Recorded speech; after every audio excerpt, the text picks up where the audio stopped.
बिस्मिल्लाहिर्रहमानिर्रहीम। रमजान केवल देश के लिए नहीं, दुनिया के लिए कल्याणकारी है। अरबी का 9वां महीना रमजान का महीना होता है। रमजान रमज या रमज धातु से लिया गया है। रमज की मानी प्रखर उत्ताप या ज्वलंत भूमि। कहा जाता है कि सूरज की गर्म किरण जैसे उत्तप्त भूमि के ऊपर के दूषित पानी को सोच लेती है, उसी तरह इस महीने में अनगिनत पुण्य सब पाप को सोच देता है।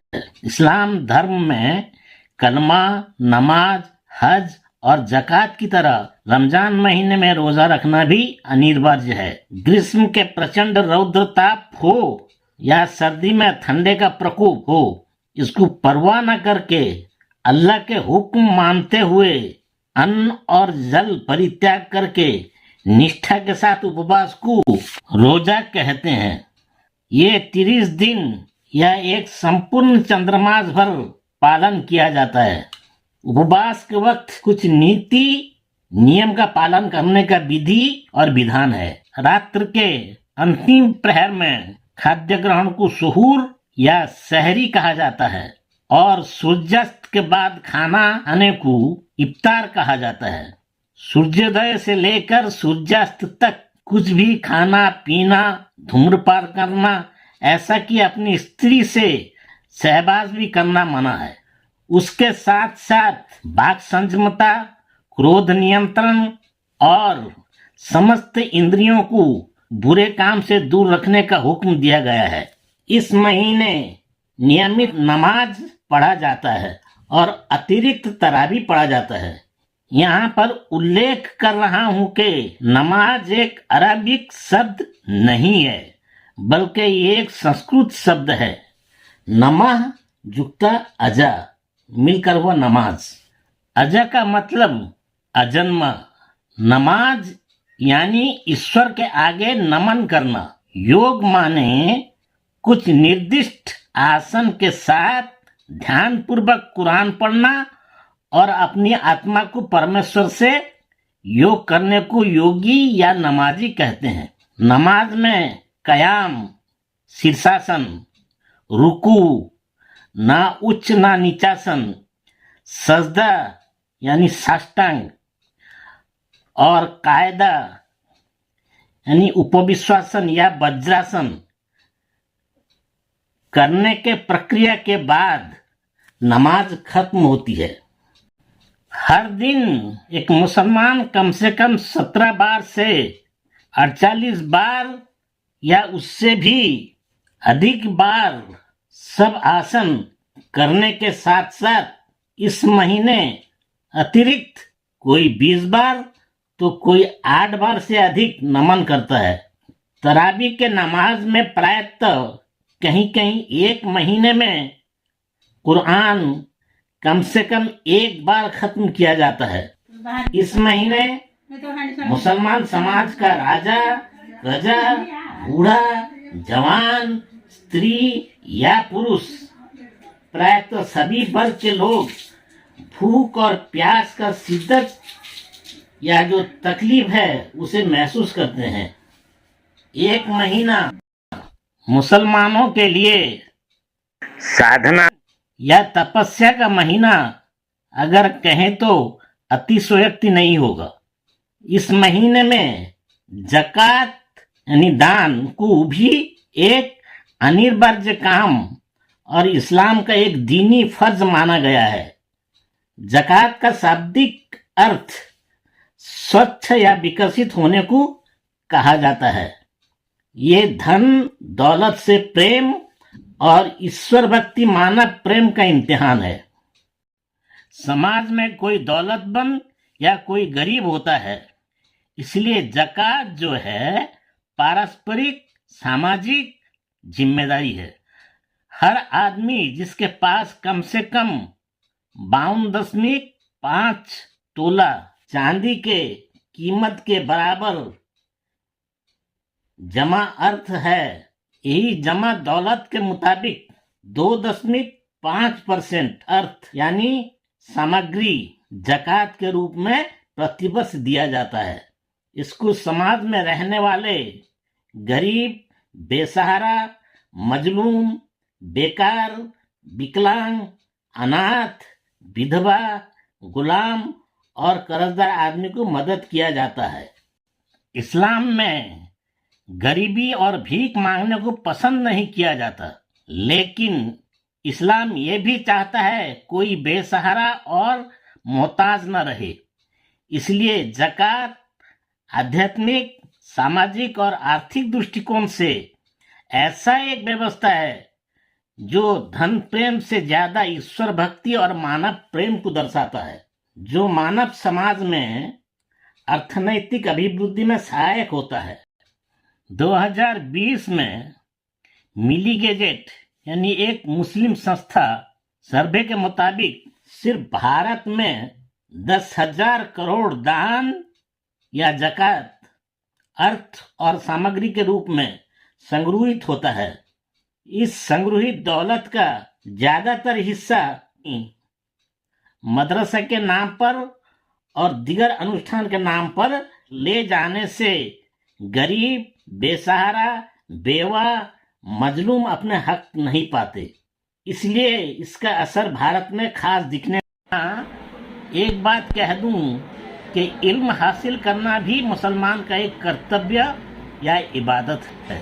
रोजा सिर्फ मुसलमान में नहीं बल्कि हिंदू, यहूदी, क्रिश्चियन और दीगर मजहब में भी प्रथा है।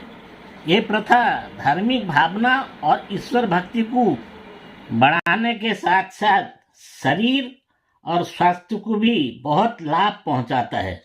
फ्रांस का प्रसिद्ध गवेषक डॉक्टर जोए फ्राय की रोजा किताब और WW लीन एंड हेल्दी में वेबसाइट से पता चलता है कि रोजा व्रत पालन करने से हमारा तबीयत में क्या क्या फायदा देता है, उसको मैं संक्षेप में रखा हूं।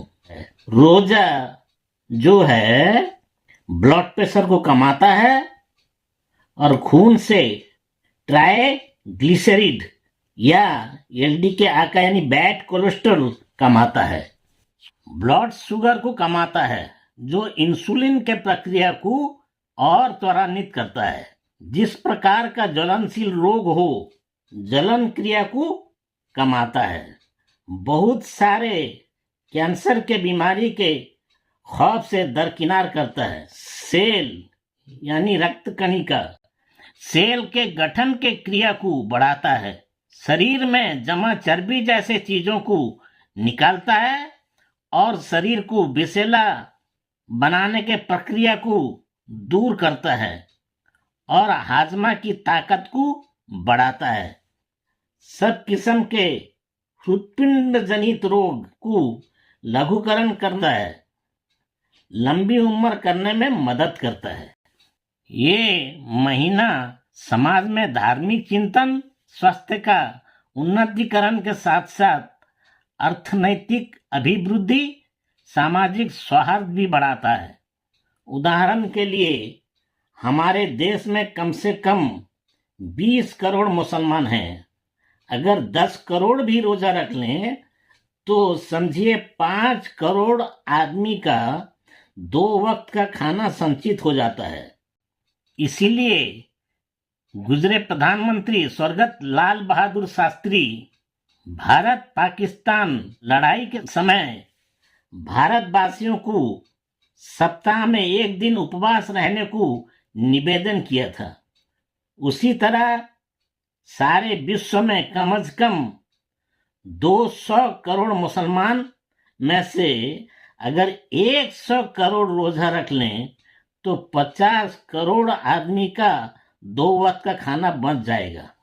ये रोजा सारे विश्व में उत्कट भूख का समस्या कैसे सुलझाने में मदद करेगा, आप अंदाजा लगा सकते हैं।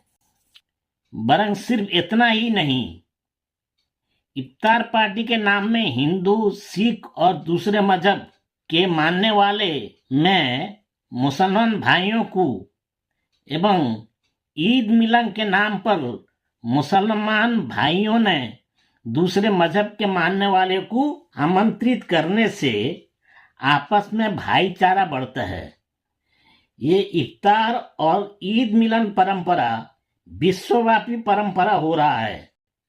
अमेरिका के राष्ट्रपति से लेकर कनाडा के प्रधानमंत्री, इंग्लैंड के प्रधानमंत्री, ऑस्ट्रेलिया के प्रधानमंत्री तक विश्व में अनेक राष्ट्र मुख्य इफ्तार पार्टी का आयोजन करते हैं। इफ्तार पार्टी का आयोजन करने से बहुत सारे मजहब के बीच जो धार्मिक विद्वेष वो घट रहा है और आपस में भाईचारा बन रहा है। ये हमारे देश में इतना लोकप्रिय हो गया है कि इस परंपरा ने अभी राजनीतिक तबके से जाकर सामाजिक तबके तक प्रसारित हो गया है।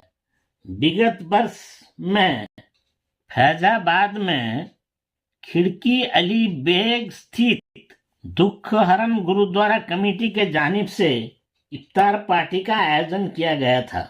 उस इफ्तार पार्टी में मुसलमान के साथ साथ बहुत सिख हिंदू भाइयों ने एकत्र इफ्तार यानी संध्या भोजन करने के साथ साथ वही गुरुद्वारा में मुसलमान अजान दिया और नमाज पढ़े। एक दूसरे के उपासना पीठ में एक दूसरे धर्म के लोग अजान देकर नमाज पढ़ना ये भारत के इतिहास में पहला वाकया है। गुरुद्वार प्रबंधन कमेटी के ट्रस्टी सरदार राजेंद्र सिंह छाबड़ा इसको गंगा जमुनी संस्कृति बोलकर इसको बजाय रखेंगे बोलकर कहे हैं। कुछ वर्ष पहले उत्तर प्रदेश के कुछ राजनेता द्वारा दिया गया विवादमान धार्मिक उत्तेजनाकारी भाषण के लिए चर्चित शहर कैराना में सब धार्मिक भेदभाव को भूलकर वहां के जाट समाज द्वारा एक इफ्तार पार्टी का आयोजन किया गया। सर्वोपरि पंजाब लुधियाना के रणसिंह गांव में रहने वाले कुछ मुसलमान को करीबी कस्बा को रमजान महीने नमाज पढ़ने जाता हुआ देखकर वहां पर रहने वाले हिंदू, मुस्लिम, सिख भाइयों ने मिलकर एक मस्जिद बनाई और 2017 मई 6 तारीख को उद्घाटन करके वहां के मुसलमानों को मस्जिद सौंप दिया। सिर्फ उतना ही नहीं बल्कि वहां के तथाकथित सरपंच श्री हरमिंदर सिंह ऐलान किया कि रमजान के महीने ये काम जो वहां के रहने वालों के अंदर जो भाईचारा बढ़ाता है उसको पुरस्कृत किया जाएगा।